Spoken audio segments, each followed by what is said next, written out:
வணக்கம் friends, welcome to V E entertainment. Dhanush மூணாவதா direct பண்ற படத்தோட ஃபர்ஸ்ட் லுக் இப்போ வந்திருக்கு.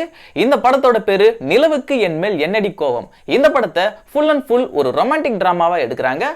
இந்த படத்துக்கு நம்ம ஜிவி பிரகாஷ் தான் மியூசிக் போடுறாரு. இந்த படத்துல மேலும் மேத்யூ தாமஸ், பிரியா வாரியர், அனிகா சுரேந்தர், பவேஷ்னு ஒரு பெரிய ஸ்டார் காஸ்ட் நடிக்கிறாங்க. தனுஷோட ஒண்டர்பார் ஃபிலிம்ஸ் தான் இந்த படத்தையும் ப்ரொடியூஸ் பண்றாங்க. தனுஷ் இதுக்கு முன்னாடி டைரக்ட் பண்ண பாப்பாண்டி ஒரு சூப்பர் ஹிட் மூவி ஆச்சு. இந்த படம் எப்படி வரப்போகுதுன்னு கமெண்ட்ல சொல்லுங்க. குட் நைட்னு ஒரு பிளாக் பஸ்டர் மூவியை கொடுத்த மணிகண்டனுடைய லவ்வர் படத்தோடைய டீசர் இப்போ வெளியாக இருக்கு. டீசர் சூப்பரா இருக்கு. இந்த படத்தை பிரபுராம் வியாஸ் டைரக்ட் பண்ணி ஷான் ரோல்டன் மியூசிக் போடுறாரு.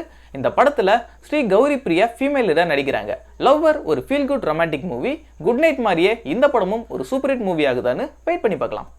ஷாருக் கானுடைய தன்கி படம் ரிலீஸ் ஆன 3 டேஸ்ல 157 கோடி கிட்ட வசூல் செஞ்சிருக்கு. இந்த படத்தை 3 இடியட்ஸ், பிகே மாதிரியான படங்கள் எடுத்த ராஜ்குமார் ஹிரானி டைரக்ட் பண்ணியிருக்காரு. டன்கி படத்தை நீங்க பார்த்துருந்தீங்கன்னா படம் எப்படி இருக்குன்னு கமெண்ட்ல சொல்லுங்க. 2024 பொங்கலுக்கு ரிலீஸ் ஆக போற படங்கள் பத்தி இப்ப நம்ம பார்த்திடலாம். தனுஷோட கேப்டன் மில்லர், எஸ்கேவோட அயலான், அருண் விஜயோட மிஷன் சாப்டர் 1, விஜய் சேதுபதியோட மெரி கிறிஸ்மஸ். இந்த 4 படங்கள்ல நீங்க எந்த படத்துக்கு போவீங்கன்னு கமெண்ட்ல சொல்லுங்க.